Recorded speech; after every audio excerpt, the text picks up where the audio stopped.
gipangalanan na sa Malacanang ang ubang miyembro sa Independent Commission for Infrastructure. Sila mao si former DPWH Secretary Rogelio Babe Singson ug accountant nga si Rosana Fajardo. Kauban sa nila si Baguio City Mayor Benjamin Magalo nga maong magsilbing special advisor.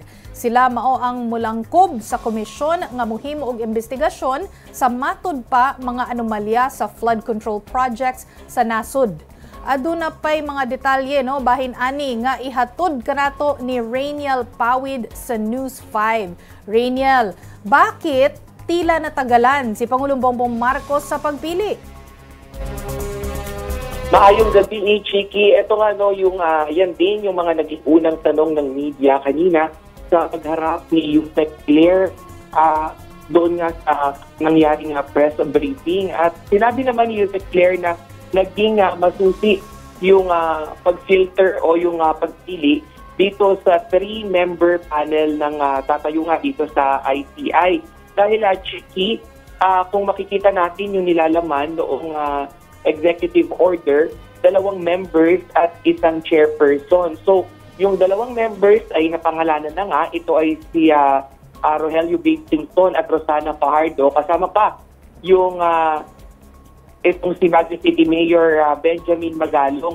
So yung isa, yung chairperson ay hindi pa napapangalanan sa ngayon. Yan yung tinanong din natin kanina kung bakit tila nag-lapse na yung 48-hour na given period na kung kailan ibibigay nga o pipirmahan itong EO at saka papangalanan itong magiging miyembro nito. So yung palasyo mas dinivert or nag-lean towards sila doon nga sa pagbibigay sa publiko ng assurance na itong investigating body na ito ay pinili ng masinsinan base sa integridad at yung deep familiarity o yung pagkakaalam, yung mga basic know-how nitong mga napili sa infrastructure, maging sa finance at institutional reforms.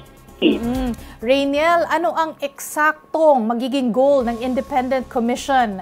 For example, kanino sila magre-report at magkakaroon din ba ng timeline ang kanilang investigasyon? Chiki, yung pag-report no, ay magiging solo or independent talaga itong body na ito.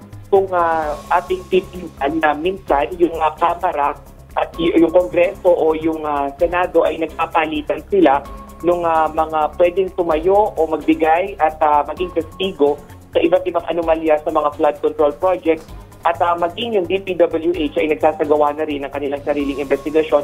Sinabi ng palasyo na itong Independent Commission ay magiging true to its name na independent talaga at yung pag-reportan lang ay maaari silang magbigay ng detalye of course sa Pangulo at maaari rin silang magrekomenda sa Department of Justice ng mga individual na pwedeng maging state witness para nga mas mapalalim yung investigasyon dito sa mga flood control anomalies. At yung timeline naman, Chiki, sinabi ng palasyo na hanggat maaari, no, as soon as possible ay kailangan magkaroon na ng tuldok itong anomalya nga sa mga infrastrukturang pambaha at maging yung mga infrastructure project na pinondohan ng gobyerno sa nakalipas na 10 taon. Chiki.